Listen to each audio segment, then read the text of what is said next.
জনবহুল এলাকা। তখন প্রায় সন্ধ্যা। বাড়ির গ্রিলে ছিল তালা মারা।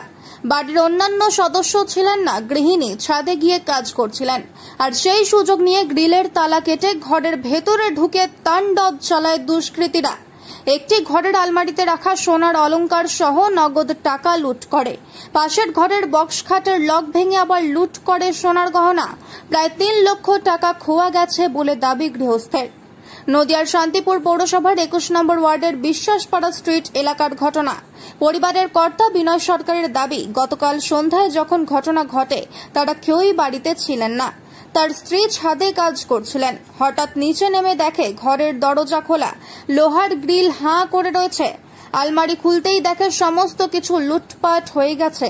এরপরই এই মাথায় হাত পড়ে পরিবারের প্রত্যেক সদস্যদের। খবর দেওয়া হয় পুলিশকে। রাতেই তদন্তে আসে শান্তিপুর থানার পুলিশ। এরপর পরিবারকে আশ্বস্ত করে। তবে বিনয় সরকার বলেন, এই এলাকা খুবই জনবহুল, কিন্তু আজ পর্যন্ত কোনো দিনই চুরির ঘটনা ঘটেনি। আর সন্ধে নামতেই তার পরিবারের সাথে এই যে ঘটনা ঘটবে তা তিনি কখনো ভাবতে পারেননি।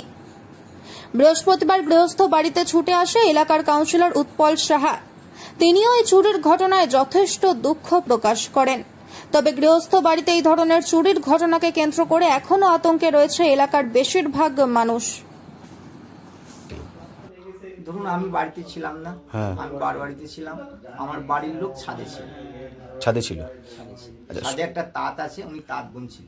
আচ্ছা, আর বাড়ি কি গেট খোলাই ছিল নাকি বন্ধ ছিল? গেটটা আমার বৌমা যখন যায় 5টা নাগাদ বেরিয়ে যায়, তখন গেটটা দিয়ে তালা মেরে গিয়েছিল।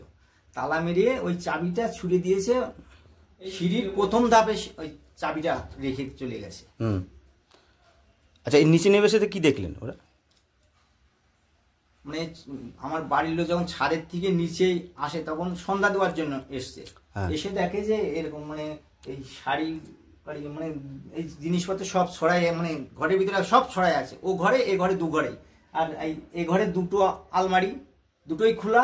ও ঘরের যে খাটের যে আছে ওটাও খোলা। আচ্ছা, কি তারপর কি দেখলেন, কি কি নেই? দেখলাম ওই ধরেন যেসব জিনিস আপনার কাছে আমি বললাম এখন, ওইগুলো সোনা গহনা, ক্যাশ টাকা। কত টাকা ছিল? ওই 80,000 টাকা মতো, 80-80। আর সোনার উপর মিলিয়ে? সোনা ওই 3-3.5 ভরি। রূপো 6-7 ভরি হবে। মোট কত টাকা খোয়া গেছে আনুমানিক? 3-3.5 হবে।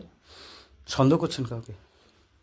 সন্দেহ দেখুন, এখন দিনের বেলায় তো কাজটা হয়েছে, সন্দেহ কি করে কাকে করি আমার তো মানে মাথায় কাজ করছে না। পুলিশকে জানিয়েছেন? হ্যাঁ, আমরা সঙ্গে সঙ্গে পুলিশকে জানিয়েছি। পুলিশ এসেছিল, পুলিশ এসে সবকিছু লিখে টিকে নিয়ে চলে গেল। যাওয়ার পরে আমাদেরকে বললো আপনারা থানায় আসুন। আমরা গিয়েছিলাম থানায়, যে একটা ডায়েরি করেছি। বললো যে আমরা বললাম যে তাহলে ডায়েরি নাম্বার দেন। তাহলে আমরা কি করে কি বলবো। আচ্ছা, এলাকায় কখনকার চুরি হয়েছে এমন ধরনের ঘটনা? আমরা এখানে ধরেন আজ 37 বছর বাস করছি এই মাঠে, সবাই প্রথম দিকে এরকম ঘটনা আমাদের এখানে কোনোদিনও ঘটেনি। এই ঘটনাটা আজকে সকালে শুনেছি, কালকে একটু ব্যস্তই ছিলাম, আমাকে সেভাবে খবর যায়নি। তৎক্ষণাৎ আমি খবর পেয়ে ছুটে এসেছি এবং আমার খুব পরিচিত, দীর্ঘদিনের পরিচিত বিনয় দা, তার বাড়িতে এরকম একটা দুর্ভাগ্যজনক ঘটনা ঘটেছে। তাকে একদম কপর্দক করে দিয়েছে। ফ্যামিলিটাকে আমি দীর্ঘদিন ধরে চিনি, দেখেছি খুব কষ্টের মধ্যে দিয়ে আস্তে আস্তে দীর্ঘ 35 বছর ধরে এইখানে এইসব বাসস্থান গড়ে তুলেছেন। আগে এরকম অবস্থা ছিল না। উনি ব্যবসার সঙ্গে যুক্ত, ওনার ছেলেও একটা কাজ করেন, বৌমা আছেন, আমার স্ত্রী আছেন, মা আছেন। কিন্তু এরকম ঘটনা আমাদের নন্দীর মাঠে অতীতে কোনোদিন ঘটেনি। শান্তিপূর্ণ এলাকা, কোনো রকম দুষ্কৃতিমূলক কার্যকলাপ এই এলাকায় ঘটে আমার অন্তত জানা নেই। অতীতে কোনো এরকম ধরনের অভিযোগ আসেনি। যাই হোক, ঘটনাটা অবাঞ্ছনীয়।